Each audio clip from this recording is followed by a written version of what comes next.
পঞ্চবার্ষিকী পরিকল্পনা যাকে আমরা 5 ইয়ার প্ল্যান হিসেবে চিনে থাকি, তোমরা অনেকেই খুঁজছিলে কমপ্লিট থিওরি এবং এমসিকিউ 5 ইয়ার প্ল্যান অর্থাৎ পঞ্চবার্ষিকী পরিকল্পনা থেকে। তো আজকে তোমাদের এই ক্লাসের মাধ্যমে কমপ্লিট থিওরি থাকবে এবং শেষের দিকে থাকবে এমসিকিউ, তাও আবার প্রিভিয়াস ইয়ার কোশ্চেনের ওপর বেস করে। কোন কোন এক্সামের জন্য ইম্পর্টেন্ট, সামনে আমাদের এক্সাম রয়েছে এনটিপিসি আন্ডার গ্র্যাজুয়েট, তার সাথে এসএসসি জিডি কনস্টেবলের জন্য মোস্ট ইম্পর্টেন্ট টপিক, কারণ প্রতিটা এক্সামেই কিন্তু এখানে দুটো করে আমাদের এই এমন একটা টপিক পঞ্চবার্ষিকী পরিকল্পনা সেখান থেকে চলে আসে। তো গুরুত্বপূর্ণ, অনেক গুরুত্বপূর্ণ রয়েছে, শেষ পর্যন্ত তোমরা সকলে দেখবে। কমপ্লিট দেওয়া হচ্ছে এটা, শেষের দিকে থাকবে এমসিকিউ যেগুলো তোমাদের এক্সামে ইম্পর্টেন্ট রয়েছে এক্সাম পয়েন্ট অফ ভিউ থেকে। তো অবশ্যই পঞ্চবার্ষিকী পরিকল্পনা ফার্স্টের দিকে থিওরি দেখব এবং এমসিকিউ থাকবে তোমাদের এক্সামের জন্য ইম্পর্টেন্ট যেগুলো। সুতরাং তোমরা সকলে দেখছো তোমাদের প্রিয় YouTube channel All India Rankers. আশা করি তোমরা সকলে সাবস্ক্রাইব করে রেখেছো, না করে থাকলে অবশ্যই করে রাখবে। এবং সম্পূর্ণ ক্লাসের ফ্রি পিডিএফ তোমরা আমাদের অ্যাপ্লিকেশান, আমাদের চ্যানেলের নামেই রয়েছে, ডিসক্রিপশানে লিঙ্ক দেওয়া থাকবে, অবশ্যই তোমরা সেখান থেকে ডাউনলোড করে নিতে পারবে all India rankers mobile app. তো চলো ক্লাসটি আজকে শুরু করা যাক। পঞ্চবার্ষিকী পরিকল্পনা দেশের অর্থনৈতিক উন্নয়নকে ত্বরান্বিত করার লক্ষ্যে প্রথম প্রধানমন্ত্রী জওহরলাল নেহেরু 1951 সালে এই পঞ্চবার্ষিকী পরিকল্পনা শুরু করেন।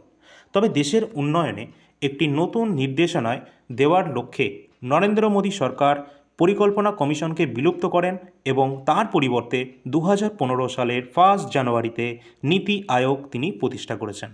অবশ্যই কিন্তু ইম্পর্টেন্ট রয়েছে, কারণ এই পরিকল্পনা কমিশন এটা পরবর্তীকালে নীতি আয়োগে রূপান্তরিত হয় সাল 2015-র 1 জানুয়ারিতে। পরবর্তী আমরা তথ্য দেখব। ভারতের প্রথম পঞ্চবার্ষিকী পরিকল্পনা 1951 সালে শুরু হয়েছিল এবং দ্বাদশ পঞ্চবার্ষিকী পরিকল্পনাটি ছিল ভারতের সর্বশেষ পঞ্চবার্ষিকী পরিকল্পনা। অর্থাৎ 1951 থেকে শুরু করে এখনও পর্যন্ত আমাদের টোটাল 12টি পঞ্চবার্ষিকী পরিকল্পনা হয়েছে, যেটা সাল 2015-র আগে পর্যন্ত, কারণ 2015 সালের 1 জানুয়ারিতে নীতি আয়োগ প্রতিষ্ঠিত হয়েছে। এর পরবর্তী রয়েছে ভারতের পঞ্চবার্ষিকী পরিকল্পনা প্রবর্তনের আগে সর্বোদয় পরিকল্পনা, গণপরিকল্পনা, বোম্বে পরিকল্পনা এবং গান্ধীবাদী পরিকল্পনার অস্তিত্ব ছিল। এই লাইনটা হয়তো তোমাদের কারণ মনে হতে পারে এটা ইম্পর্টেন্ট নয়, আর এই প্যাটার্নটাই তোমাদের এডিকুইটি নতুন প্যাটার্নে এটা সংযোজন করা হয়েছে। এই বছরই এক্সামে কিন্তু এসেছে যে পরিকল্পনা, আমাদের যে পঞ্চবার্ষিকী পরিকল্পনা রয়েছে প্রবর্তনের আগে কোন কোন পরিকল্পনা ছিল। তো সর্বোদয় পরিকল্পনা, গণপরিকল্পনা, বোম্বে পরিকল্পনা এবং গান্ধীবাদী পরিকল্পনার অস্তিত্ব ছিল। আজকের ক্লাসে তোমাদের যা দেওয়া হচ্ছে এটা কমপ্লিট আমাদের একদম দেওয়া হচ্ছে পঞ্চবার্ষিকী পরিকল্পনা সম্পর্কে, এর বাইরে কোনো ক্লাস তোমাদের দেখার প্রয়োজন কিন্তু নেই, ঠিক আছে। ভারত এই রাশিয়া থেকে, তৎকালীন সোভিয়েত ইউনিয়ন থেকে পঞ্চবার্ষিকী পরিকল্পনার যে ধারণা সেটা গ্রহণ করেছে। জোসেফ স্টালিন প্রথম ব্যক্তি ছিলেন যিনি 1928 সালে সোভিয়েত ইউনিয়নে পঞ্চবার্ষিকী পরিকল্পনা কার্যকর করেছিলেন। তো এই লাইনটা ইম্পর্টেন্ট রয়েছে, কে এটা পরিকল্পনা কার্যকর করেন, অবশ্যই জোসেফ স্টালিন। আর এটা নেওয়া হয়েছে রাশিয়া থেকে নেওয়া হয়েছে পঞ্চবার্ষিকী পরিকল্পনা ধারণা। পঞ্চবার্ষিকী পরিকল্পনা তৈরির মূল কাজ ছিল পরিকল্পনা কমিশনের। কার ছিল? প্ল্যানিং কমিশনের মূল দায়িত্ব ছিল এই পঞ্চবার্ষিকী পরিকল্পনাকে ত্বরান্বিত করা বা তার কাজকে স্মুথভাবে এগিয়ে নিয়ে যাওয়া। এছাড়া এর উদ্দেশ্য কী রয়েছে? পঞ্চবার্ষিকী পরিকল্পনার মূল উদ্দেশ্য ছিল জাতীয় উন্নয়নের হার বাড়ানো, দেশের উন্নতি সাধন করা। এই পরিকল্পনাগুলির লক্ষ্য ছিল উন্নয়ন, আধুনিকীকরণ, আত্মনির্ভরশীলতা এবং সাম্যের মতো লক্ষ্য অর্জন করা। অত্যন্ত গুরুত্বপূর্ণ, যে কটা তোমাদের দেখা হচ্ছে প্রতিটা লাইনে কিন্তু কোশ্চেন রয়েছে, ঠিক আছে। তোমাদের যখন এমসিকিউ দেখাবো তখন তোমরা বুঝতে পারবে। প্রতিটা লাইন ভালো করে তোমরা মুখস্থ করবে আশা করি। পরবর্তী রয়েছে গুরুত্বপূর্ণ প্রতিষ্ঠান।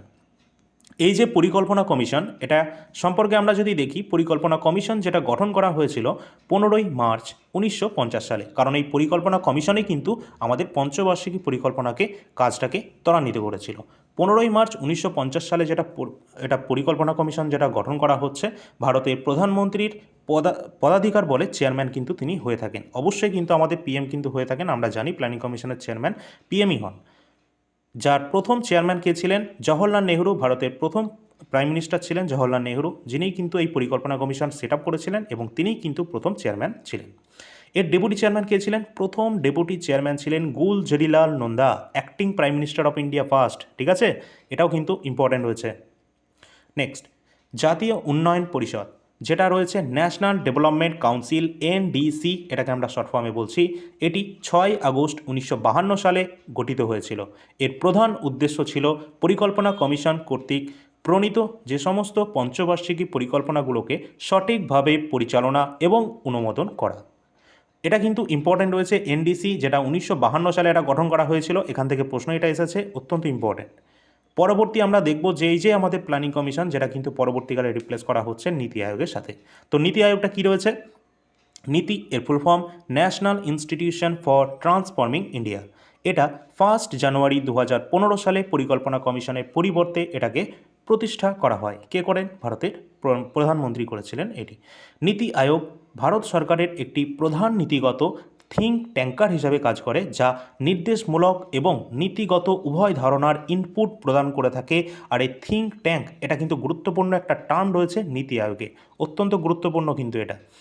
এরপর আমরা দেখব বর্তমানে নীতি আয়োগের কে কে রয়েছেন, অর্থাৎ কোন পদে কে রয়েছেন।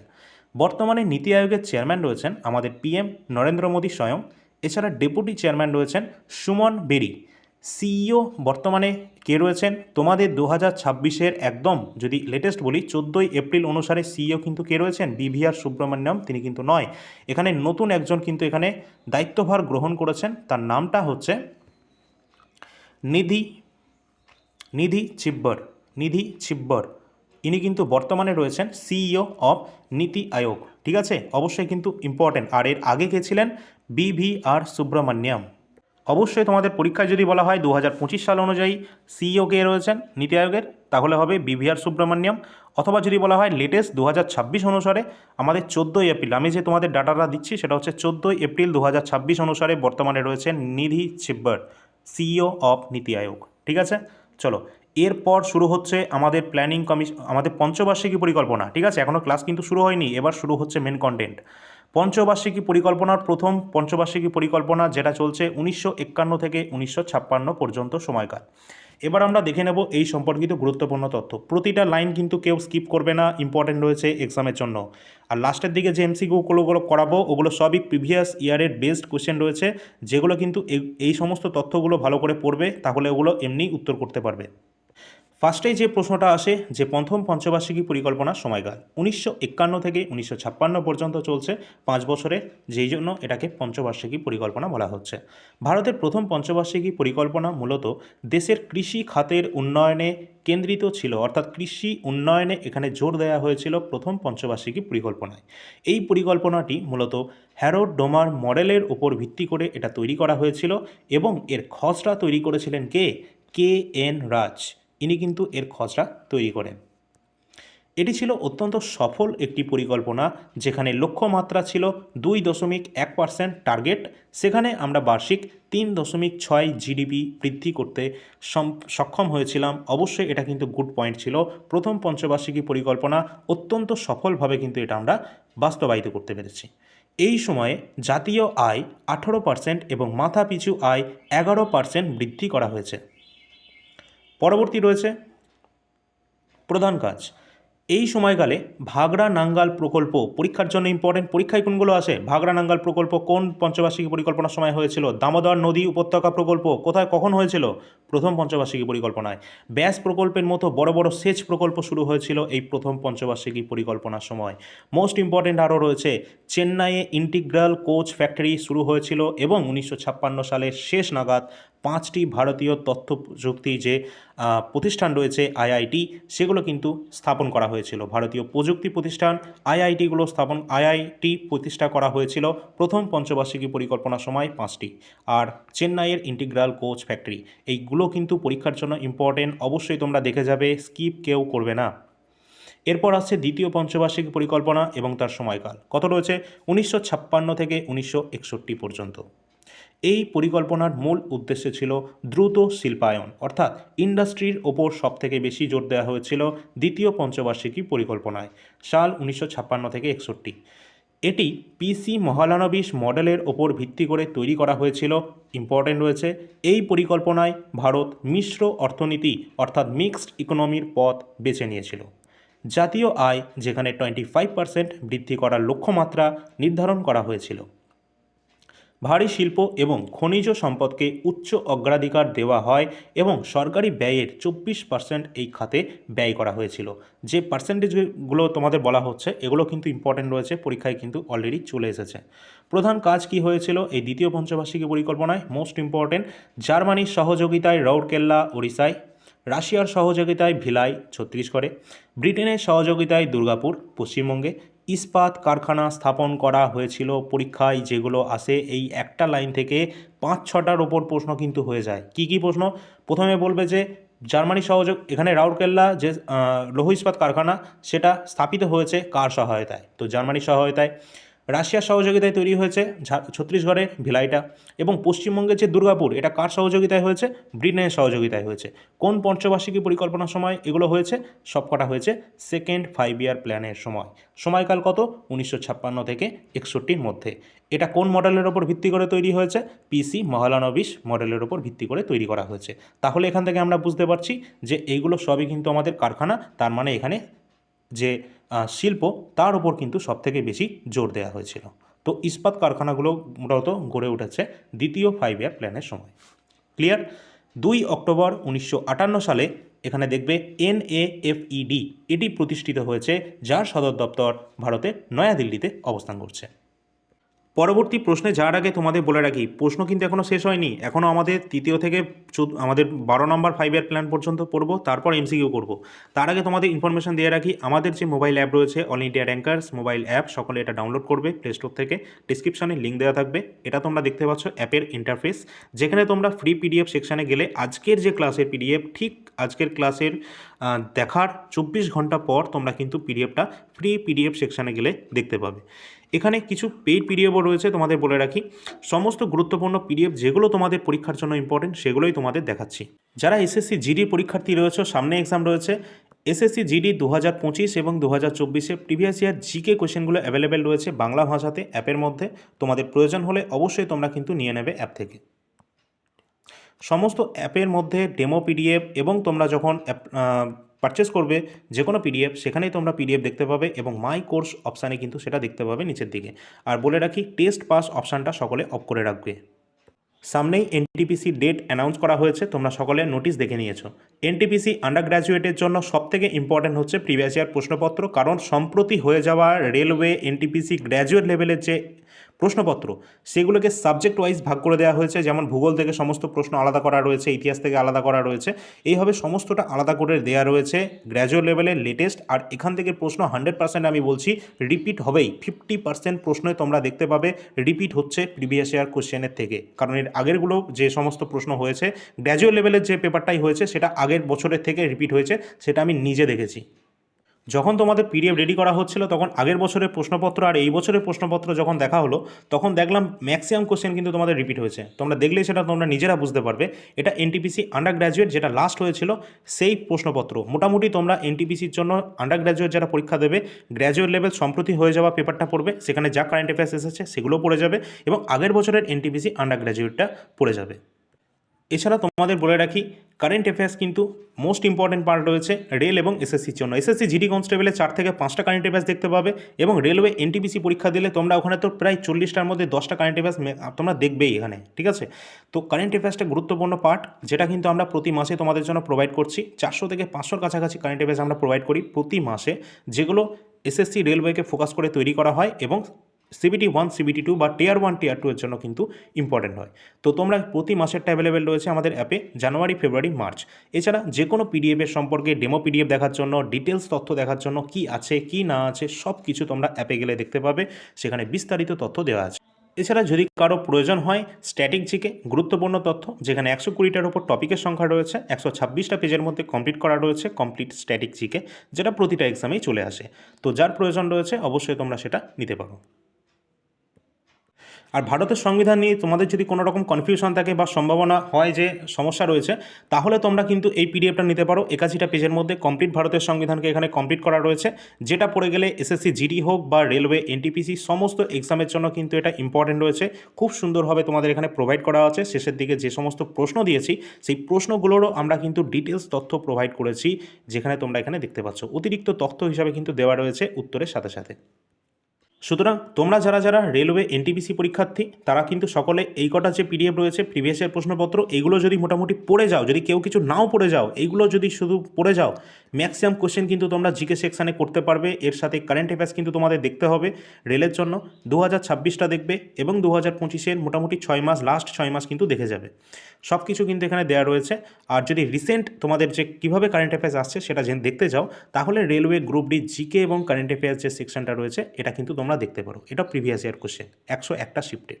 এছাড়া জিডির জন্য কিন্তু অবশ্যই প্রিভিয়াস ইয়ার রয়েছে, 5 নম্বর 6 নম্বর রয়েছে, তার সাথে ইতিহাস, ভারতের সংবিধান, স্ট্যাটিক জিকে সবই অ্যাভেলেবেল আছে। তো চলো এবার আমরা দেখে নিই আমাদের তৃতীয় পঞ্চবার্ষিকী পরিকল্পনা, যার সময়কাল রয়েছে 1961 থেকে 1966 পর্যন্ত, 5 বছরের। এই পরিকল্পনার প্রধান উদ্দেশ্য ছিল অর্থনীতিকে আত্মনির্ভরশীল করে তোলা। এটি জন স্যান্ডি এবং সুখময় চক্রবর্তী মডেলের ওপর ভিত্তি করে তৈরি করা হয়েছে। একে গডগিল যোজনাও কিন্তু বলা হয়ে থাকে। গডগিল যোজনা এটা কোন পঞ্চবার্ষিকী পরিকল্পনার সাথে সম্পর্কিত রয়েছে? থার্ড 5 ইয়ার প্ল্যান, 1961 থেকে 66। এর যে বিশেষত্ব রয়েছে কৃষি এবং গম উৎপাদনের উন্নতির ওপর এখানে জোর দেওয়া হয়েছে। এর সময়কালে 1966 থেকে 67, অর্থাৎ তৃতীয় পঞ্চবার্ষিকীর যে সময়কাল, প্রাথমিক পর্বে ভারতের সবুজ বিপ্লবের সূচনা হয়েছিল। মোস্ট ইম্পর্ট্যান্ট টপিক এটা, মোস্ট ইম্পর্ট্যান্ট। সবুজ বিপ্লবের সূচনা হয়েছিল কোন পঞ্চবার্ষিকী পরিকল্পনায়? থার্ড 5 ইয়ার প্ল্যানে। থার্ড 5 ইয়ার প্ল্যানের কোন বছরে?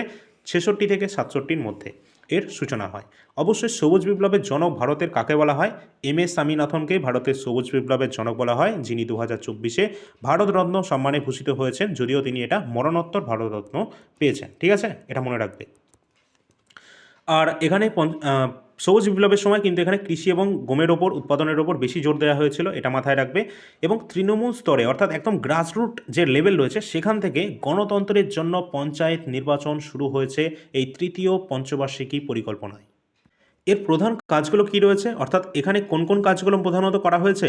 বোকারো স্টিল প্ল্যান্ট ঝাড়খণ্ডে, IDBI ব্যাংক এবং 14 জানুয়ারি 1965 সালে ভারতীয় খাদ্য নিগম, যেটাকে আমরা বলছি FCI, food corporation of India, এটি কিন্তু প্রতিষ্ঠিত হয়েছিল। প্রধান কাজগুলো অবশ্যই ইম্পর্টেন্ট রয়েছে। বোকারো স্টিল প্ল্যান্ট ঝাড়খণ্ডে আছে, কোন পঞ্চবার্ষিকী পরিকল্পনায়? থার্ড। IDBI ব্যাংক, থার্ড পঞ্চবার্ষিকী পরিকল্পনায়। 14 জানুয়ারি 1965 সালে FCI প্রতিষ্ঠা হচ্ছে, কোন পঞ্চবার্ষিকী পরিকল্পনায়? FCI বারবার পরীক্ষায় এসেছে। Food corporation of India third 5 ইয়ার প্ল্যানের সময় প্রতিষ্ঠা হয়েছে, ঠিক আছে, 1965-তে। এটা কিন্তু ব্যর্থ হয়েছিল। তার কারণ কি ছিল ব্যর্থতার কারণ? 1962 সালে এই যে তৃতীয় পঞ্চবার্ষিকী পরিকল্পনা হচ্ছে, এর সময়কালটা কত বলেছিলাম? 1961 থেকে 1966। এর মধ্যেই কিন্তু তোমাদের 1962 সালে ভারত চীন যুদ্ধ হয়েছে এবং 1965 সালে ভারত পাকিস্তান যুদ্ধ হয়েছে। এর ফলে কিন্তু এটা ব্যর্থ হয়েছে। মারাত্মক খরা এই পরিকল্পনার ব্যর্থতার প্রধান কারণ ছিল, অন্যতম গুরুত্বপূর্ণ কারণ ছিল। এবং এর টার্গেট কত ফিক্সড করা হয়েছিল? 5.6%। সেটা কিন্তু আমরা 2.4% এখানে অর্জন করতে পেরেছিলাম। এই কারণে কিন্তু এটা ব্যর্থ করার কথা বলা হচ্ছে। আর এই যে পার্সেন্টেজগুলো, এগুলোও কিন্তু পরীক্ষায় চলে এসেছে অলরেডি। এই ব্যর্থতার পরও সরকার 3 বছরের জন্য কিন্তু প্ল্যান হলিডে ঘোষণা করে। প্ল্যান হলিডে মানে কি? এখানে কিন্তু কোনো রকম আমরা প্ল্যান কিন্তু নিইনি। অর্থাৎ 1966 থেকে 67, 67 থেকে 68, 68 থেকে 69, এই 3 বছরের জন্য কোনো রকম আমরা কোনো প্ল্যান কিন্তু নিইনি এবং এটাকে বলা হচ্ছে প্ল্যান হলিডে। পরীক্ষায় কিন্তু এটাও চলে এসেছে, নিচের কোনগুলো প্ল্যান হলিডের মধ্যে পড়ছে, কোন বছরগুলো, ঠিক আছে, দেখে রাখবে। এরপর আমরা দেখছি যোজনা অবকাশ, অর্থাৎ 1966 থেকে 1969, ইম্পর্টেন্ট কিন্তু রয়েছে, ঠিক আছে। তো এখানে কিন্তু যোজনা অবকাশ প্রথম তিনটে আমাদের পঞ্চবার্ষিকী পরিকল্পনা হলো, তারপর কিন্তু আমাদের প্ল্যান হলিডে আসছে, অর্থাৎ যোজনা অবকাশ 1966 থেকে 69।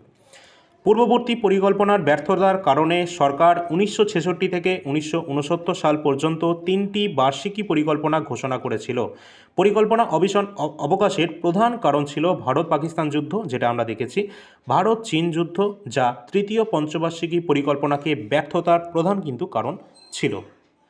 এই সময়কালে বার্ষিক পরিকল্পনা তৈরি করা হয়েছিল এবং কৃষি ও তার সহযোগী ক্ষেত্রসমূহ এবং শিল্প খাতগুলিতে সমান অগ্রাধিকার দেওয়া হয়েছিল। দেশের রপ্তানি বাড়ানোর জন্য সরকার রুপির যে অবমূল্যায়ন সেটা ঘোষণা করেছিলেন, যেটা কিন্তু রুপি, ইন্ডিয়ান যে রুপি রয়েছে তার অবমূল্যায়ন করার জন্য। এখানে কিন্তু ঘোষণা করা হয়েছে এটি তার জন্য। এবং চতুর্থ পঞ্চবার্ষিকী পরিকল্পনা 1969 সালেই কিন্তু শুরু করা হয়েছিল। 1969 সালে যোজনা অবকাশ শেষ হচ্ছে, ঠিক 1969 সালেই কিন্তু আবার শুরু হচ্ছে চতুর্থ পঞ্চবার্ষিকী পরিকল্পনা 1969 থেকে 1974। চতুর্থ পঞ্চবার্ষিকী পরিকল্পনা এই সময়কাল পর্যন্ত চলেছিল এবং এটি প্রধানমন্ত্রী ইন্দিরা গান্ধীর সময়কালে এটা কিন্তু পেশ করা হয়েছিল। ইম্পর্টেন্ট কিন্তু রয়েছে, এই চতুর্থ পঞ্চবার্ষিকী পরিকল্পনার সময় ভারতের প্রধানমন্ত্রী কে ছিলেন? ইন্দিরা গান্ধী। এই পরিকল্পনা স্থিরতার সাথে বিকাশ অর্থাৎ গ্রোথ উইথ স্টেবিলিটি এর নির্দিষ্ট উদ্দেশ্য নিয়ে শুরু করা হয়েছিল। এই পরিকল্পনার অশোক রুদ্র মেনন মডেল, অবশ্যই মডেলগুলো ইম্পর্ট্যান্ট রয়েছে। এটা হচ্ছে আমাদের চতুর্থ পঞ্চবার্ষিকী পরিকল্পনা, যার মডেল অশোক রুদ্র মেনন মডেলের ওপর ভিত্তি করে, এটা গাডগিল ফর্মুলাও বলা হয়ে থাকে এটাকে, তার ওপর ভিত্তি করে এটা তৈরি হয়েছে। এই পরিকল্পনার লক্ষ্যমাত্রা ছিল 5.7%, যেখানে প্রকৃত বিকাশ ছিল মাত্র 3.4%। এই পরিকল্পনাও কিন্তু ব্যর্থ হয়েছিল। তার প্রধান কারণ ছিল বাংলাদেশ থেকে শরণার্থীদের আগমন এবং 1971 সালের ভারত পাকিস্তান যুদ্ধ এবং তার সাথে তেলের সংকট। এইগুলোর কারণেই কিন্তু এই চতুর্থ পঞ্চবার্ষিকী পরিকল্পনাও আমাদের ব্যর্থ হলো। সরকার কিন্তু এখানে মনে রাখবে 14টি প্রধান ভারতীয় ব্যাংকের জাতীয়করণ করেছিল। মোস্ট ইম্পর্ট্যান্ট টপিক, এটা পরীক্ষায় বারবার আসে। 14টি ব্যাংকের জাতীয়করণ করা হয়েছিল কোন পঞ্চবার্ষিকী পরিকল্পনার সময়?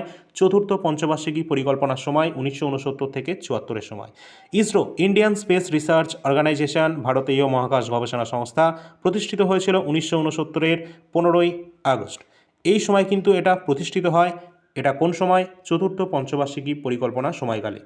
ভূগর্ভস্থ পারমাণবিক পরীক্ষা, যেটা কিন্তু কোড স্মাইলিং বুদ্ধ আমরা জানি, সম্পূর্ণ করা হয়েছিল কোন সময়? চতুর্থ পঞ্চবার্ষিকী পরিকল্পনার সময় পারমাণবিক পরীক্ষাও হয়েছিল, যার নাম স্মাইলিং বুদ্ধ।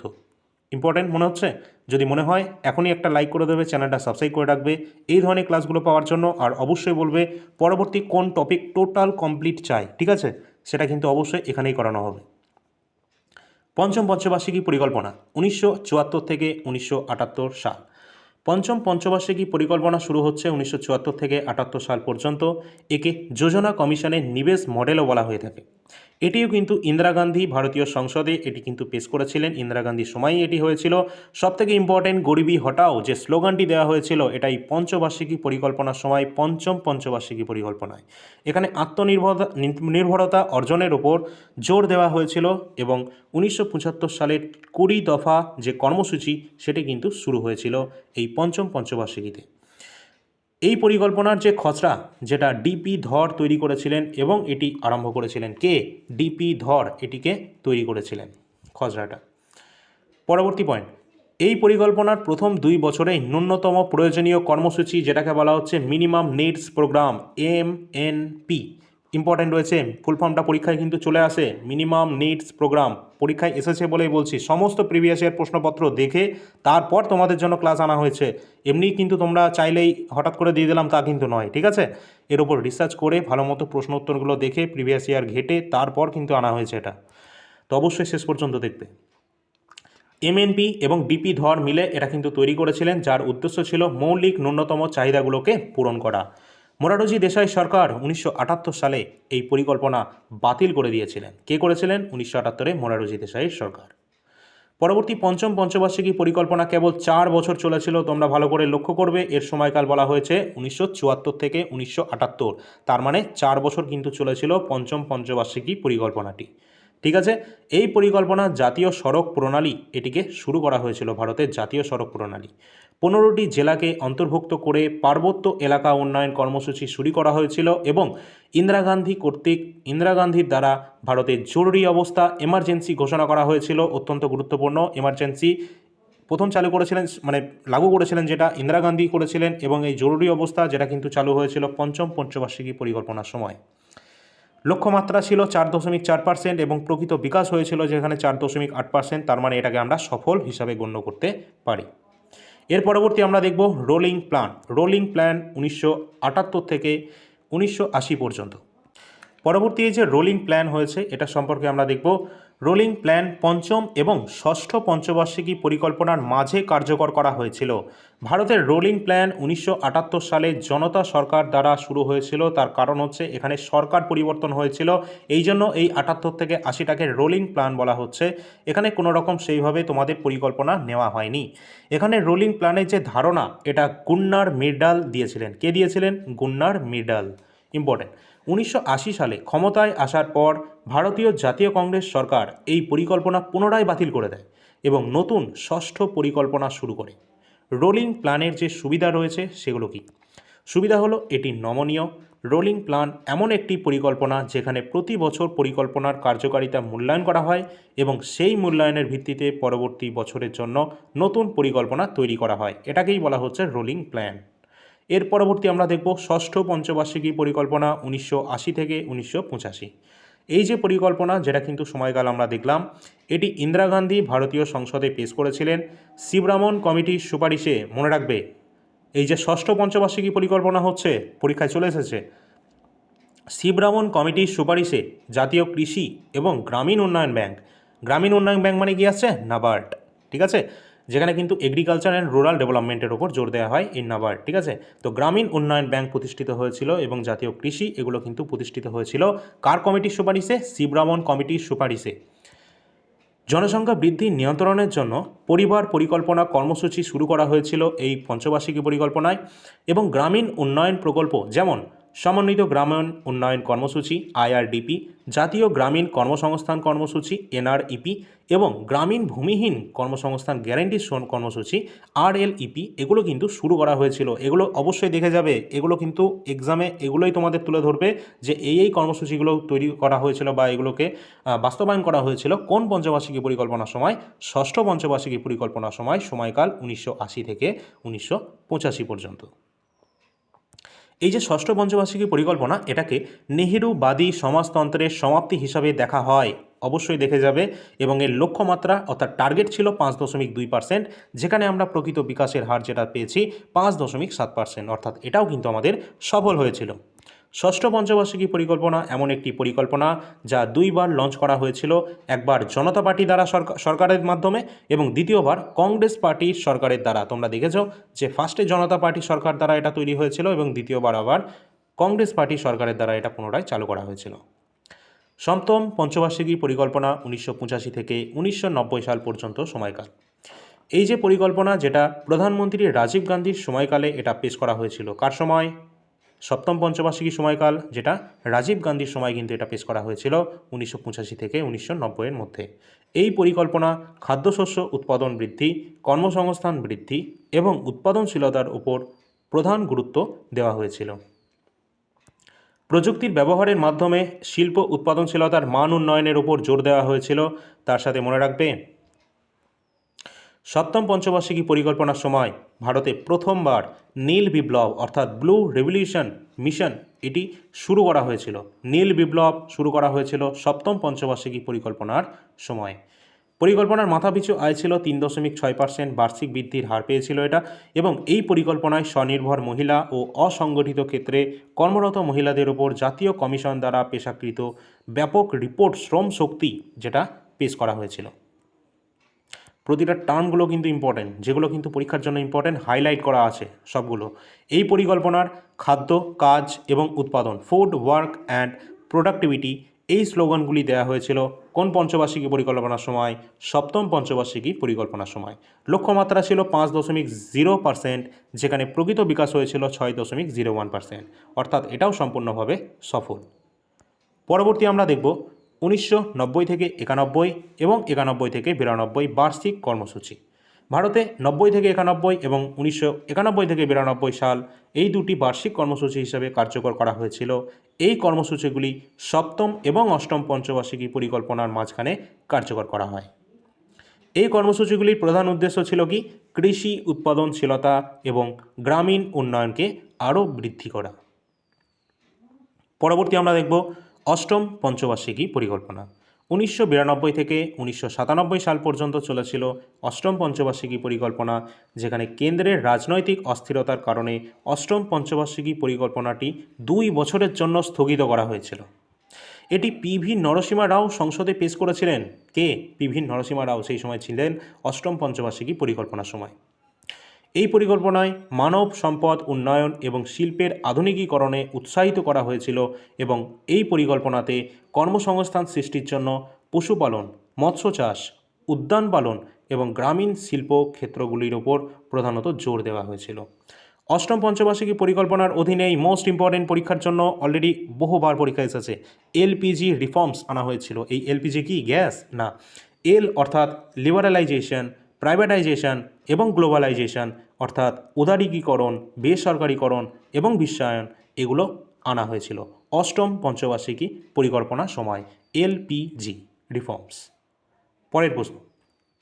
পরের পয়েন্ট, এই পরিকল্পনা বিকেন্দ্রীকরণের মাধ্যমে পঞ্চায়েত এবং পৌরসভা অন্তর্ভুক্তর ওপর জোর দেওয়া হয়েছিল। পঞ্চায়েত এবং পৌরসভাগুলোকেও কিন্তু এখানে এই পরিকল্পনায় অন্তর্ভুক্ত করার জোর দেওয়া হয়েছিল এবং এই পরিকল্পনাকে ভারত সরকার কৃষি পরিকল্পনার জন্য আঞ্চলিক দৃষ্টিভঙ্গি গ্রহণ করেছিল।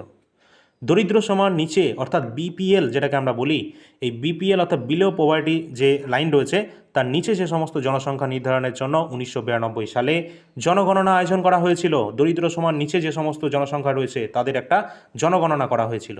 এছাড়া আমরা সংবিধানেও দেখেছি যে এই পঞ্চায়েতি রাজ সিস্টেম প্রথম চালু করা হয়েছিল রাজস্থানের নাগর ডিস্ট্রিক্টে।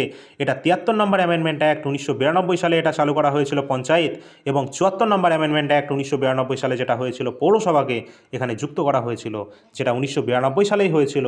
আর এই 1992 সালেই কিন্তু দরিদ্র সীমার নিচে বিলো পভার্টি লাইনের যে সমস্ত জনসংখ্যা রয়েছে তার জন্য একটা জনগণনা কন্ডাক্ট করানো হয়েছিল। অবশ্যই যেগুলো করানো হয়েছিল কোন পঞ্চবার্ষিকী পরিকল্পনার সময়? অষ্টম পঞ্চবার্ষিকী পরিকল্পনার সময়, সাল 1992 থেকে 97। মোস্ট ইম্পর্টেন্ট পরীক্ষার জন্য, ঠিক আছে? পরীক্ষায় প্রশ্ন এরকম আসবে যে এই যে আমাদের পঞ্চায়েতি রাজ সিস্টেম সেটা চালু করা হয়েছিল কোন পঞ্চবার্ষিকী পরিকল্পনায়? বলো। অষ্টম। পৌরসভা কোন পঞ্চবার্ষিকী পরিকল্পনা? অষ্টম। সেই সময় এটা কে সংসদে পেশ করেছিলেন? ছিলেন কে? পিভি নরসিমা রাও ছিলেন। এইগুলোই প্রশ্ন আসবে। এলপিজি রিফর্মস আনা হয়েছিল কোন পঞ্চবার্ষিকী পরিকল্পনায়? এই আমাদের অষ্টম পঞ্চবার্ষিকী পরিকল্পনার সময়। পরীক্ষায় প্রশ্ন কিন্তু এইভাবেই তোমাদের দেওয়া হয়। পরের পয়েন্ট, মোস্ট ইম্পর্টেন্ট, এই পরিকল্পনার সময় মিড ডে মিল যোজনা 1995, প্রধানমন্ত্রী রোজগার যোজনা 1993 শুরু করা হয়েছিল। সাল সহ মুখস্থ রাখতে হবে। মিড ডে মিল যোজনা 1995 সালে, প্রধানমন্ত্রী রোজগার যোজনা 1993 সালে অষ্টম পঞ্চবার্ষিকী পরিকল্পনার সময় শুরু করা হয়েছিল। তোমাদের জন্য কিন্তু বহু খেটেখুটে তোমাদের জন্য এই তথ্যগুলো কিন্তু পেশ করা হচ্ছে, যেগুলো কিন্তু পরীক্ষার জন্য ইম্পর্টেন্ট। এটা শুধু এসএসসি রেলওয়ে বলে নয়, আমাদের রাজ্যের ডব্লিউবিসিএস থেকে শুরু করে সমস্ত ক্লার্ক লেভেলে এই ধরনের প্রশ্নগুলো কিন্তু ইম্পর্টেন্ট রয়েছে, যেটা কমপ্লিট দেওয়া হচ্ছে পঞ্চবার্ষিকী পরিকল্পনা 5 ইয়ার প্ল্যান। সকলে তার জন্য এই অল ইন্ডিয়া র্যাঙ্কার্স চ্যানেলটিকে সাবস্ক্রাইব অবশ্যই করে রাখবে। আর যদি কোনো রকমের অন্যান্য টপিক প্রয়োজন হয়, যেমন আমি জানি যে সেন্সাস তোমাদের একটা গুরুত্বপূর্ণ টপিক, এখান থেকে প্রশ্ন আসছে অনেক, তার জন্য ঠিক এইভাবেই সেন্সাস 2011 থেকে গুরুত্বপূর্ণ যত প্রশ্ন রয়েছে সবগুলো তোমাদেরকে দেওয়ার চেষ্টা করব। একটা ভিডিওতে না হলেও দুটো ভিডিও আনা হবে, তাও তোমাদের এটা কমপ্লিট করানো হবে এবং ফ্রি পিডিএফ আমাদের অ্যাপেই তোমরা পেয়ে যাবে। চলো পরের পয়েন্ট দেখি। ভারতে অর্থনৈতিক সংস্কারের প্রক্রিয়া এই অষ্টম পঞ্চবার্ষিকী পরিকল্পনার মাধ্যমে শুরু হয়েছিল। এই পরিকল্পনাকে অর্থনীতির উদারীকরণ হিসাবেও জানা যায়। ইম্পর্টেন্ট, লক্ষিত বৃদ্ধির হার ছিল 5.6%, যেখানে টার্গেট করা হয়েছিল এটা, কিন্তু এটা প্রকৃত বৃদ্ধির হার অবিশ্বাস্যভাবে 6.8% এটা আমরা পেয়েছি, যেটা খুবই সাকসেস হয়েছে। পরবর্তী রয়েছে নবম পঞ্চবার্ষিকী পরিকল্পনা 1997 থেকে 2002 পর্যন্ত চলেছিল, যেটা অটল বিহারী বাজপেয়ী সংসদে পেশ করেছিলেন। সরকার কার ছিল? অটল বিহারী বাজপেয়ী সরকার। এটি স্বাধীনতার পর ভারতের 50 বছরের চিহ্নিত করেছিল, অর্থাৎ 50 বছরকে চিহ্নিত করছে কোন পঞ্চবার্ষিকী পরিকল্পনা? নবম পঞ্চবার্ষিকী পরিকল্পনা। অবশ্যই কিন্তু এটা তার জন্য ইম্পর্টেন্ট রয়েছে, কারণ 1947 সালে 15ই আগস্ট ভারতের স্বাধীনতা দিবসের পর থেকে 1997 থেকে 2002 সালের যে পঞ্চবার্ষিকী পরিকল্পনা, নবম পঞ্চবার্ষিকী পরিকল্পনা, যেটা 50 বছরকে চিহ্নিত করছে। পরবর্তী পয়েন্ট, নবম পঞ্চবার্ষিকী পরিকল্পনার প্রধান উদ্দেশ্য ছিল সামাজিক ন্যায় বিচার এবং সমতার সাথে উন্নয়ন। নেক্সট রয়েছে, এই পরিকল্পনায় বিপিএল পরিবারগুলোকে বার্ষিক আয় ছিল যাদের 20,000 টাকা, অর্থাৎ বার্ষিক যে আয়, যেটা আমরা দেখলাম বিপিএল এর জন্য একটা সেন্সাস করানো হয়েছিল, তাদের যে বার্ষিক আয় ছিল 20,000 টাকা। নবম পঞ্চবার্ষিকী পরিকল্পনায় ভারতের মুদ্রাস্ফীতি বার্ষিক হার ছিল 4%। কত? 4%। এই পরিকল্পনাকালে দ্বিতীয় পরমাণু পরীক্ষা করা হয়েছিল 1998 সালে। অবশ্যই ইম্পর্ট্যান্ট রয়েছে, পরীক্ষায় কিন্তু এই পয়েন্টগুলো থেকে পরীক্ষায় প্রশ্ন আসবে, যেগুলো হাইলাইট করা রয়েছে। দ্বিতীয় পরমাণু পরীক্ষা 1998, নবম পঞ্চবার্ষিকী পরিকল্পনায়। কার্গিল যুদ্ধ হচ্ছে 1999 সালে ভারত পাকিস্তানের সাথে। সর্বশিক্ষা অভিযান হচ্ছে 2001-এর, কোন সময়? নবম। এখানে টার্গেট করা হয়েছিল কত? 6.5%, 6.5%, যেখানে প্রকৃত বৃদ্ধি হয়েছিল 5.4%, অর্থাৎ টার্গেটে কাছাকাছি গেছিল, বাট পুরোপুরিভাবে সফল হয়নি। আন্তর্জাতিক মন্দার কারণে এই পরিকল্পনাটি ব্যর্থ হয়েছিল, অর্থাৎ অর্থনৈতিক মন্দার কারণে আন্তর্জাতিক। দশম পঞ্চবার্ষিকী পরিকল্পনা সাল 2002 থেকে 2007 পর্যন্ত চলেছিল, যেটা 1 এপ্রিল 2002 থেকে 31 মার্চ 2007 পর্যন্ত চলেছিল। অটল বিহারী বাজপেয়ী সরকার সংসদে পেশ করেছিলেন এটা। কৃষিকে অর্থনীতির প্রাথমিক ইঞ্জিন হিসাবে ধরা হয়েছিল এবং সুশাসনকে অগ্রগতির নির্ধারক হিসাবে মানা হয়েছিল এই পঞ্চবার্ষিকী পরিকল্পনাতে। জাতীয় উদ্যান পালন মিশন NHM দশম পঞ্চবার্ষিকী পরিকল্পনার সময় শুরু করা হয়েছিল। গ্রামীণ অবকাঠামোর উন্নয়নের জন্য ভারত সরকার দশম পঞ্চবার্ষিকী পরিকল্পনার অধীনে ভারত নির্মাণ কর্মসূচি শুরু করেছিলেন এবং দশম পঞ্চবার্ষিকী পরিকল্পনায় দারিদ্র্যের হার 5% কমানোর লক্ষ্য রাখা হয়েছিল। এটাও কিন্তু পরীক্ষায় অলরেডি চলে এসছে। 5% মানে টার্গেট নেওয়া হয়েছিল যে দারিদ্র্যের হার 5% কমানো হবে। এটা কোন পঞ্চবার্ষিকী পরিকল্পনায়? দশম পঞ্চবার্ষিকী পরিকল্পনাতে। লক্ষ্য নেওয়া হয়েছিল 8.1%, যেখানে প্রকৃত বৃদ্ধির হার ছিল 7.6%। এই পরিকল্পনার অধীনে সরকার দারিদ্র্য, সাক্ষরতা এবং কর্মসংস্থানের মতো উন্নয়নের প্রধান সূচকগুলোকে মনিটরিং টার্গেট হিসাবে পেশ করেছিলেন। নেক্সট আসছে আমাদের একাদশ পঞ্চবার্ষিকী পরিকল্পনা, সাল 2007 থেকে শুরু হচ্ছে 2012 পর্যন্ত। একাদশতম পঞ্চবার্ষিকী পরিকল্পনা 2007 থেকে 12 পর্যন্ত হয়েছে। এটি মনমোহন সিং সরকার সংসদে পেশ করেছিলেন। একাদশ নম্বর পঞ্চবার্ষিকী পরিকল্পনা মনমোহন সিংয়ের সময়, ঠিক আছে। এই পঞ্চবার্ষিকী পরিকল্পনার রূপরেখা প্রস্তুত করেছিলেন কে? সি রঙ্গন রাজন, ইম্পর্ট্যান্ট। এই পরিকল্পনার মূল বিষয়বস্তু ছিল তীব্র এবং আরও অন্তর্ভুক্তিমূলক উন্নয়ন, অর্থাৎ ফাস্টার and more inclusive growth. Next, এই যে একাদশ পঞ্চবার্ষিকী পরিকল্পনা, যেখানে মোট ব্যয় ধরা হয়েছিল কত? 36,44,718 কোটি টাকা। 2009 সালের মধ্যে সকলকে বিশুদ্ধ পানীয় জল সরবরাহ করার জন্য জোর দেওয়া হয়েছিল এবং এই পরিকল্পনায় সমন্বিত বিকাশ, ইনক্লুসিভ ডেভেলপমেন্ট শব্দটি উল্লেখ করা হয়েছিল, যেটা এক্সামের জন্য ইম্পর্টেন্ট, ঠিক আছে, পরীক্ষার জন্য ইম্পর্টেন্ট হয়েছে এটা।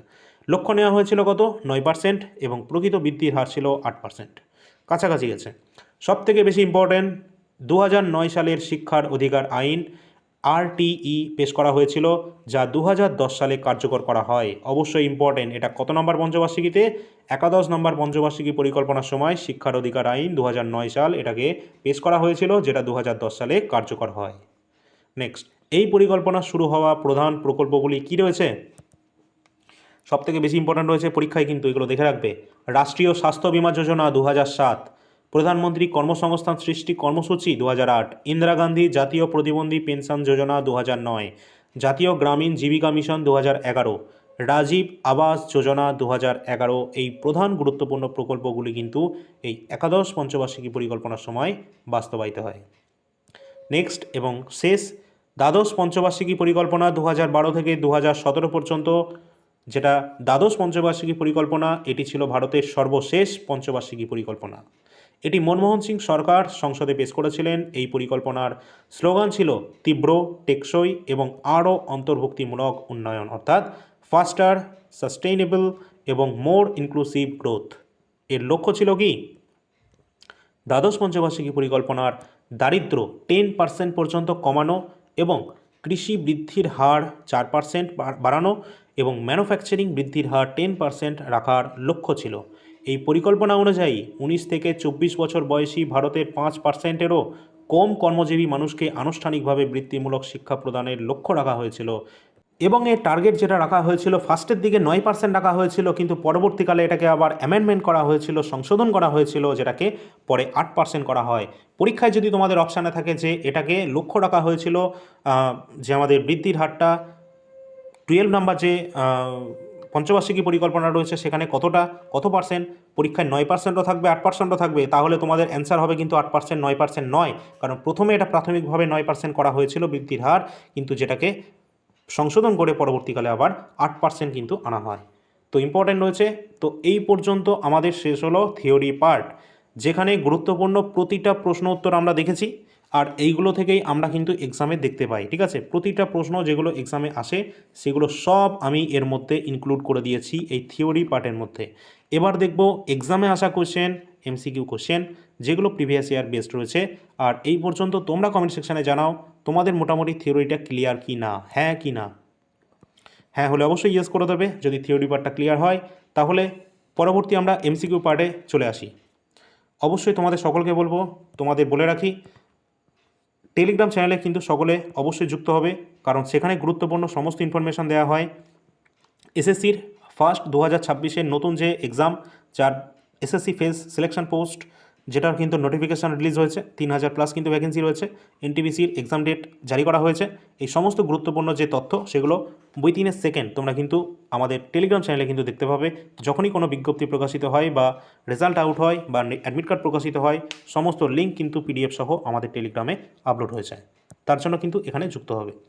চলো এখানে আমরা এমসিকিউ পার্টটা শুরু করি। প্রথম প্রশ্ন, প্রথম পঞ্চবার্ষিকী পরিকল্পনার মেয়াদ কত ছিল? রাইট অ্যান্সার হয়ে যাবে 1951 থেকে 56 পর্যন্ত প্রথম পঞ্চবার্ষিকী পরিকল্পনার মেয়াদ ছিল। এখানে আর এক্সট্রা কোনো কিছু বলছি না, সম্পূর্ণ তথ্য এর আগেই আমরা দেখে নিয়েছি। প্রথম পঞ্চবার্ষিকী পরিকল্পনা কোন মডেলের ওপর ভিত্তি করে তৈরি করা হয়েছিল?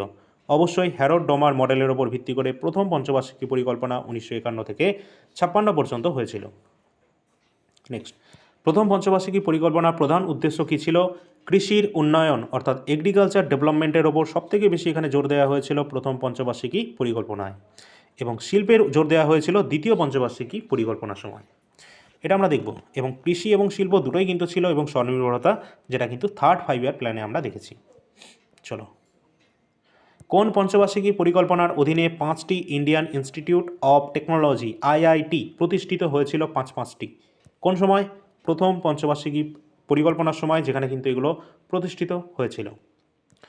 পরবর্তী প্রশ্ন, দ্বিতীয় পঞ্চবার্ষিকী পরিকল্পনার মেয়াদ ছিল কত বছর? 1956 থেকে 61 পর্যন্ত চলেছিল দ্বিতীয় পঞ্চবার্ষিকী পরিকল্পনা। নেক্সট, দ্বিতীয় পঞ্চবার্ষিকী পরিকল্পনা কোন মডেলের ওপর ভিত্তি করে তৈরি করা হয়েছে? পিসি মহালানবিশ মডেলের ওপর ভিত্তি করে দ্বিতীয় পঞ্চবার্ষিকী পরিকল্পনাকে তৈরি করা হয়েছিল। তো দ্বিতীয় পঞ্চবার্ষিকী পরিকল্পনার প্রধান উদ্দেশ্যটা কী ছিল? না শিল্পের উন্নয়ন, ইন্ডাস্ট্রিয়াল ডেভেলপমেন্ট। পরের প্রশ্ন, তৃতীয় পঞ্চবার্ষিকী পরিকল্পনার মেয়াদ ছিল কত বছর? 1961 থেকে শুরু করে 1966 পর্যন্ত চলেছিল তৃতীয় 5 ইয়ার প্ল্যান। তোমাদের সময় হয়তো দেওয়া হচ্ছে না, অবশ্যই স্কিপ করে তোমরা অ্যান্সার করার চেষ্টা করবে, ঠিক আছে? না হলে অনেক বড় হয়ে যাবে ক্লাস। আচ্ছা, তৃতীয় পঞ্চবার্ষিকী পরিকল্পনার প্রধান উদ্দেশ্য কী ছিল? তো অবশ্যই স্বনির্ভরতা, কৃষি এবং শিল্পের উন্নয়ন ছিল তৃতীয় পঞ্চবার্ষিকী পরিকল্পনার প্রধান উদ্দেশ্য।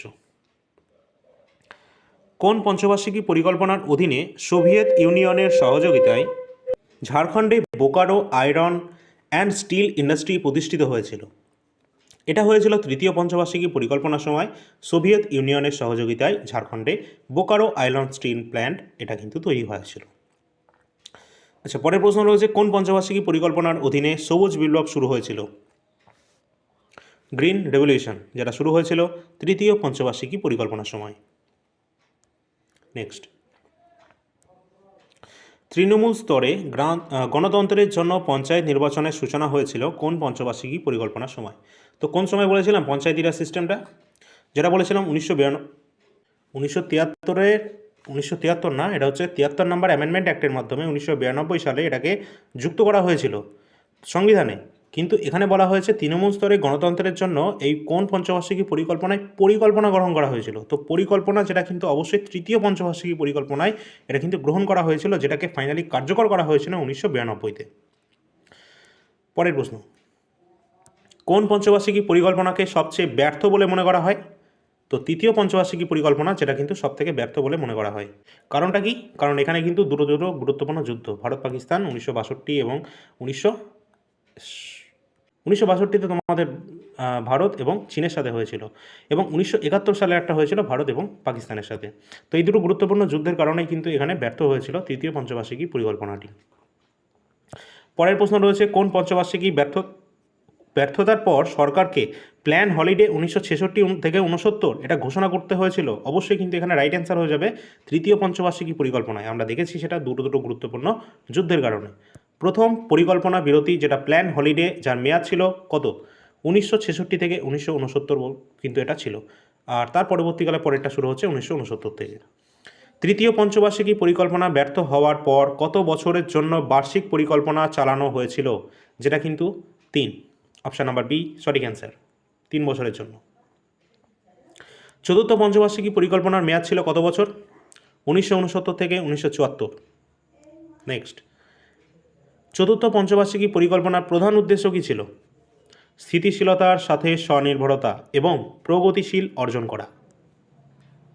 পরের প্রশ্ন, কোন পঞ্চবার্ষিকী পরিকল্পনায় ভারতে কৃষির বৃদ্ধি হার সবচেয়ে বেশি ছিল?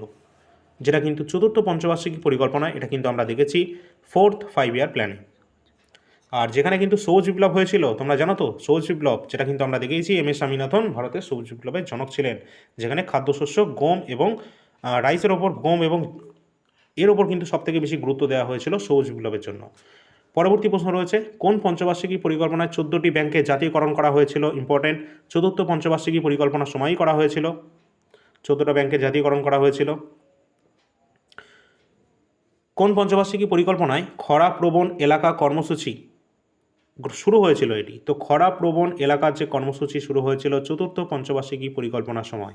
নেক্সট, কোন পঞ্চবার্ষিকী পরিকল্পনার সময় ইসরো ভারতীয় মহাকাশ সংস্থা গঠন করা হয়েছিল? চতুর্থ পঞ্চবার্ষিকী পরিকল্পনার সময় গঠন করা হয়েছিল। পরীক্ষায় কিন্তু এগুলোই এসেছে, ঠিক আছে। পঞ্চম পঞ্চবার্ষিকী পরিকল্পনার মেয়াদ ছিল কত বছর? 1974 থেকে 1978 ছিল, অপশান নাম্বার বি। পরের প্রশ্ন, পঞ্চম পঞ্চবার্ষিকী পরিকল্পনার প্রধান উদ্দেশ্য কী ছিল? তো পঞ্চমেরটাই উদ্দেশ্য কী ছিল? দরিদ্র হটাও, এগুলো তো আমরা স্লোগান শুনেছি না, তো দরিদ্র বিমোচন এবং স্বনির্ভরতার উপর সবথেকে বেশি গুরুত্ব প্রদান করা হয়েছিল এখানে। নেক্সট, কোন পঞ্চবার্ষিকী পরিকল্পনায় প্রথমবার গরিবী হটাও স্লোগান দেওয়া হয়েছিল? পঞ্চম পঞ্চবার্ষিকী পরিকল্পনায় এটা দেওয়া হয়েছিল ইন্দিরা গান্ধীর সময়কালে।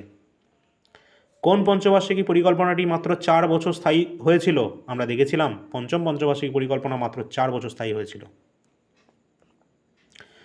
কোন পঞ্চবার্ষিকী পরিকল্পনায় ভারতীয় জাতীয় সড়ক ন্যাশনাল হাইওয়ে সিস্টেম শুরু করা হয়েছিল?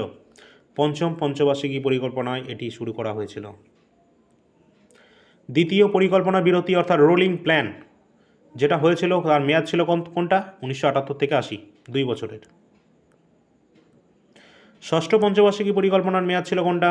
1980 থেকে 1985।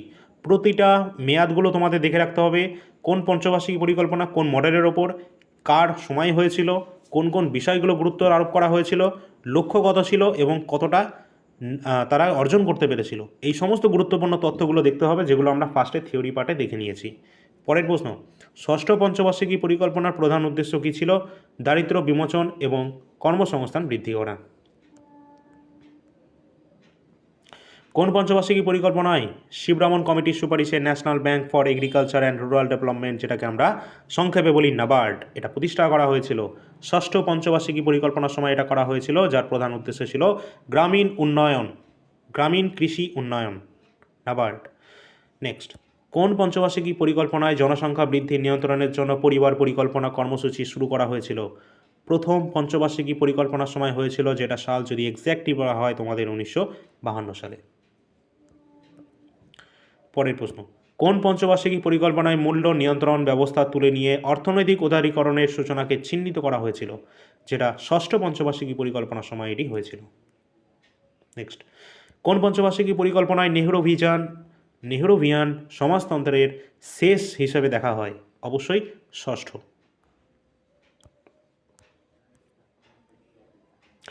জনতা পার্টি সরকার কর্তৃক প্রণীত রোলিং প্ল্যান 1978 থেকে 83 বাতিল করে কোন পঞ্চবার্ষিকী পরিকল্পনা শুরু করা হয়েছিল? যেটা ষষ্ঠ পঞ্চবার্ষিকী পরিকল্পনাটা শুরু করা হয়েছিল। কোন পঞ্চবার্ষিকী পরিকল্পনা সমন্বিত গ্রামীণ উন্নয়ন কৃষি কর্মসূচি, অর্থাৎ কর্মসূচি যেটা গ্রহণ করা হয়েছিল, কৃষি নয়, IRDP, যেটা শুরু হচ্ছে ষষ্ঠ সময়? Option D. সপ্তমটা শুরু হচ্ছে কোন সময়ে? 1985 থেকে 1990 সময় শুরু হচ্ছে। নেক্সট, এই যে সপ্তম পঞ্চবার্ষিকী পরিকল্পনা, এর উদ্দেশ্য কী ছিল? কর্মসংস্থান, শিক্ষা এবং জনস্বাস্থ্যের উন্নয়ন করা। কোন পঞ্চবার্ষিকী পরিকল্পনা প্রধানমন্ত্রী রাজীব গান্ধীর আমলে পেশ হয়েছিল? সপ্তমটি কিন্তু রাজীব গান্ধীর সময়ে পেশ করা হয়েছিল। বলা হয়েছে কি লাকড়াওয়ালা কমিটির মাধ্যমে দারিদ্র পরিমাপ প্রথমবার কোন পঞ্চবার্ষিকী পরিকল্পনার সময় এটা হয়েছিল? সপ্তমের সময়। অপশান এ হবে। কোন পরিকল্পনার খাদ্য কাগজ উৎপাদন এই সমস্ত স্লোগান দেওয়া হয়েছিল? অর্থাৎ খাদ্য কাজ কাগজ নয়, ঠিক আছে, এত স্পিডে বলতে বলতে তোমাদের বেরিয়ে যাচ্ছে এটা। যাই হোক, খাদ্য কাজ উৎপাদন এই যে স্লোগানগুলি দেওয়া হয়েছিল কোন পঞ্চবার্ষিকী পরিকল্পনায়? সপ্তম, সেভেন্থ। কোন পঞ্চবার্ষিকী পরিকল্পনায় জওহর রোজগার যোজনার মতো গুরুত্বপূর্ণ কর্মসূচি গ্রহণ করা হয়েছিল? সপ্তম পঞ্চবার্ষিকী পরিকল্পনার সময়। তৃতীয় পরিকল্পনার যে বিরতি অ্যানুয়াল প্ল্যানস, এটা মেয়াদ ছিল 1990 থেকে 92। নেক্সট রয়েছে অষ্টম পঞ্চবার্ষিকী পরিকল্পনার মেয়াদ ছিল কত? 1992 থেকে 1997। নেক্সট, অষ্টম পঞ্চবার্ষিকী পরিকল্পনার মূল উদ্দেশ্য ছিল কোনটা? মানব সম্পদ উন্নয়ন। কোন পঞ্চবার্ষিকী পরিকল্পনায় প্রধানমন্ত্রীর রোজগার যোজনা 1993 সালে যেটা শুরু করা হয়েছিল? অষ্টম পঞ্চবার্ষিকী পরিকল্পনার সময় এটা শুরু করা হয়েছিল। নবম পঞ্চবার্ষিকী পরিকল্পনার মেয়াদ ছিল 1997 থেকে 2002 পর্যন্ত, যেটা স্বাধীনতার 50 বছর কিন্তু পূর্ণ করেছিল। নবম পঞ্চবার্ষিকী পরিকল্পনার প্রধান উদ্দেশ্য কী ছিল? ন্যায়সঙ্গত বন্টন এবং সমতার সাথে উন্নয়ন। কোন পঞ্চবার্ষিকী পরিকল্পনা স্বাধীনতার ওপর ভারতের 50 বছর চিহ্নিত করেছিল? অটল বিহারী বাজপেয়ী প্রধানমন্ত্রী পদের নেতৃত্ব দিয়েছিলেন, যেটা নবম পঞ্চবার্ষিকী পরিকল্পনা। দশম পঞ্চবার্ষিকী পরিকল্পনার মেয়াদ ছিল কত বছর? 2002 থেকে 2007 পর্যন্ত ছিল। দশম পঞ্চবার্ষিকী পরিকল্পনার উদ্দেশ্য ছিল দারিদ্র্য ও বেকারত্ব দূর করা এবং পরবর্তী 10 বছরে মাথাপিছু আয় দ্বিগুণ করা। একাদশতম পঞ্চবার্ষিকী পরিকল্পনা 2007 থেকে 2012। নেক্সট, একাদশ পঞ্চবার্ষিকী পরিকল্পনার প্রধান উদ্দেশ্য কী ছিল? দ্রুততম এবং অন্তর্ভুক্তিমূলক উন্নয়ন করা। কোন পঞ্চবার্ষিকী পরিকল্পনা 2009 সালে শিক্ষা অধিকার আইন RTE অ্যাক্ট পেশ করা হয়েছিল, যেটা 2010 সালে কার্যকর হয়? একাদশ পঞ্চবার্ষিকী পরিকল্পনার সময় এটা হয়েছিল। Most important question. একাদশ পঞ্চবার্ষিকী পরিকল্পনার সময় শুরু হওয়া প্রধান কর্মসূচিগুলি কোনটা ছিল? কোনটা ছিল বলো একাদশ নম্বরে? একাদশ নম্বরে আমরা দেখেছি রাষ্ট্রীয় স্বাস্থ্য বীমা যোজনা 2007, প্রধানমন্ত্রী কর্মসংস্থান সৃষ্টি কর্মসূচি 2008, ইন্দিরা গান্ধী জাতীয় প্রতিবন্ধী পেনশন প্রকল্প 2009 এবং জাতীয় গ্রামীণ জীবিকা মিশন 2011, তার সাথে দেখেছি রাজীব আবাস যোজনা 2011। সুতরাং সবকটি আমাদের রাইট অ্যান্সার হয়ে যাবে। নেক্সট, দ্বাদশ পঞ্চবার্ষিকী পরিকল্পনার মেয়াদ ছিল কত বছর? 2012 থেকে শুরু করে 2017 সাল পর্যন্ত ছিল। তো এটাই ছিল আমাদের কিন্তু লাস্ট পঞ্চবার্ষিকী পরিকল্পনা, দ্বাদশ পঞ্চবার্ষিকী পরিকল্পনা। এই পরিকল্পনার উদ্দেশ্য কী ছিল? দ্রুত অন্তর্ভুক্তিমূলক টেকসই এবং উন্নয়ন করা। তো এই পর্যন্ত ছিল আমাদের কোশ্চেন। কেমন লাগলো তোমাদের সকলের? অবশ্যই একটা লাইকের মাধ্যমে সকলের রেসপন্স জানাবে। শেয়ার অবশ্যই করা যায়, কারণ গুরুত্বপূর্ণ তথ্য প্রোভাইড করা হয়েছে। টোটাল কমপ্লিট, কমপ্লিট মানে কমপ্লিট, এর বাইরে আর কিছু না তো হয়, ঠিক আছে? সমস্তটা এখানে দেওয়া হয়েছে, যা যা তোমাদের পরীক্ষা এতদিন এসেছে সব কিছু আমি এখানে ইনক্লুড করে দিয়েছি। এছাড়াও কিন্তু শুধু এই কটা এমসিকিউর মাধ্যমে তোমাদের পড়লে হবে না। থিওরি পার্ট যেটুকু কমপ্লিট করা হয়েছে টোটালি কমপ্লিট, ওই থিওরির মধ্যে সব দেওয়া আছে। এমসিকিউ আরও অনেক হয়, যেগুলো কিন্তু আমরা আরও গুরুত্বপূর্ণ, যেগুলো প্র্যাকটিসের মাধ্যমে আমরা সেগুলো করে নেব, প্রিভিয়াস ইয়ার কোশ্চেনের মাধ্যমে করে দেবো, সেগুলো টোটালি কমপ্লিট হয়ে যাবে। এবং থিওরি পার্টে যা দেওয়া রয়েছে পুরোটাই কমপ্লিট করা রয়েছে। তোমরা সকলে কী করবে? একটা লাইক অবশ্যই করবে, শেয়ার করে দেবে তোমাদের সকল বন্ধুদের সাথে যাদের প্রয়োজন রয়েছে, সামনে যারা যারা জিডি দেবে, যারা যারা এনটিপিসি এক্সাম দেবে। এবং আমাদের রাজ্যে এখনও পর্যন্ত কোনো রকম ভ্যাকেন্সি বেরোয়নি, ঠিক আছে? সেটা দেখা যাবে পরবর্তী 2 মাসের মধ্যে, তোমাদের বেরোবে কিছু না কিছু। যাই হোক, তোমাদের মোটামুটি কেমন লাগলো, এবং সবথেকে বেশি ইম্পর্ট্যান্ট হচ্ছে পরবর্তী কোন টপিকের ওপর তোমাদের ক্লাস চাই, একটু আইডিয়া কিন্তু তোমরা সকলে দেবে, ঠিক আছে? আমরা তো জানি সেন্সাস 2011 সম্পর্কে তোমাদের দিতে হবে, সেই অনুযায়ী কন্টেন্ট তৈরি করা হবে, কিন্তু সেটা করতে একটু টাইম লাগবে, কারণ সেন্সাসটা অনেক বড় একটা চ্যাপ্টার, আর এটা থেকে প্রচুর প্রশ্ন এসেছে। এই সমস্ত তথ্যগুলো সংগ্রহ করতে, ঠিক আছে, কোন এক্সামে কোন কোন কোশ্চেনগুলো আসছে, বিশেষ করে এসএসসি এবং রেলকেই আমরা ফোকাস করি, তো সেই হিসাবে সেই ধরনের কন্টেন্ট তৈরি করতে একটু টাইম লেগে যাবে। তার জন্য মাঝখানে যদি অন্যান্য কোনো ছোটোখাটো টপিক তোমাদের প্রয়োজন হয়, কারেন্ট অ্যাফেয়ার্সের হতে পারে বা অন্যান্য কোনো স্ট্যাটিক জিকের হতে পারে, অবশ্যই সেটা তোমরা কমেন্ট সেকশানে একটু জানিয়ে দেবে, ঠিক আছে? আর এই যে ক্লাসের পিডিএফটা তোমরা কোথায় পাবে? আমাদের application all India rankers mobile application, যার ইন্টারফেস তোমরা এখানে দেখতে পাচ্ছ। অ্যাপের লিঙ্ক ভিডিও ডিসক্রিপশানে দেওয়া থাকবে। ফ্রি পিডিএফ সেকশন দেখতে পাচ্ছ এখানে গেলেই তোমরা কিন্তু ক্লাসের পিডিএফ পেয়ে যাবে 24 ঘন্টা পর। ঠিক আছে, এখানে যখনই তোমরা যে কোনো পিডিএফ, সেটা পেইড পিডিএফ হোক বা ফ্রি পিডিএফ হোক, যখনই সেটা পারচেস করবে, বাই নাও অপশানে ক্লিক করবে, নিচে মাই কোর্স বলে একটা অপশান পাবে, সেখানে তোমরা তোমার পিডিএফ দেখতে পাবে। আর ফ্রি পিডিএফ কিনতে হবে না, আমি বলছি বাই ফর ফ্রি যে অপশানটা রয়েছে সেখানে ক্লিক করবে, তখন তোমার যে পিডিএফ সেটা তুমি মাই কোর্স অপশানে গেলে দেখতে পাবে। আর পেইড পিডিএফের ক্ষেত্রে তোমাদেরকে কিছু টাকা ওখানে শো করবে, সেই টাকাটা তোমরা পেমেন্ট করার পর তোমরা মাই কোর্স সেকশানে পেয়ে যাবে। কোন কোন পিডিএফগুলো তোমাদের পেইড রয়েছে সেগুলো তোমাদের দেখিয়েও দিচ্ছে আর একবার।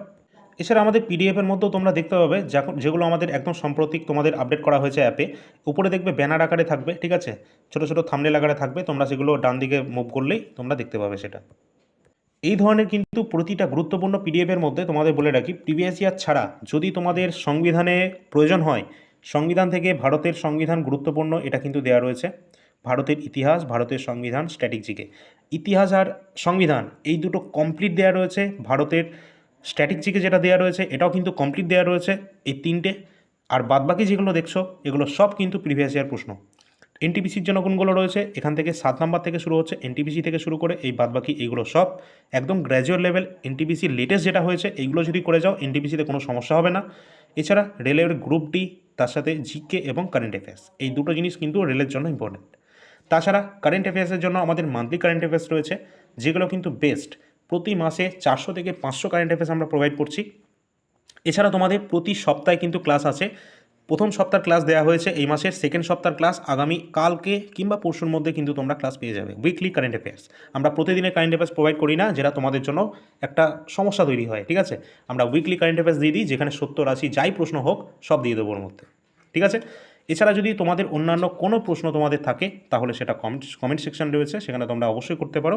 আর একটা তোমাদের নাম্বার দেওয়া হচ্ছে 9593142593। এই যে নাম্বারটা রয়েছে এই নাম্বারে তোমরা হোয়াটসঅ্যাপে যোগাযোগ করবে যে কোনো সমস্যা যদি হয়ে থাকে সেক্ষেত্রে। অবশ্যই তোমরা কিন্তু মেসেজ করবে না, বা তোমাদের বলে রাখি এখানে কিন্তু কোনো কল করবে না, হোয়াটসঅ্যাপের মাধ্যমে শুধুমাত্র মেসেজ করবে। ঠিক আছে, কোনো কল করবে না এই নাম্বারে। আর যদি তোমাদের অ্যাপ সম্পর্কিত কোনো সমস্যা হয়, অ্যাপ যখন ডাউনলোড করার পর, তাহলে তোমরা হেল্প চ্যাট বলে একটা অপশান পাবে ডান দিকের নিচের দিকে, সেখানে তোমরা অবশ্যই মেসেজ করবে, সঙ্গে সঙ্গে তোমরা কিন্তু এখানে উত্তর পেয়ে যাবে। ঠিক আছে, তো পরবর্তী ক্লাস থাকবে তোমাদের এসএসসি জিডি কনস্টেবলের প্রিভিয়াস ইয়ার প্রশ্নপত্র।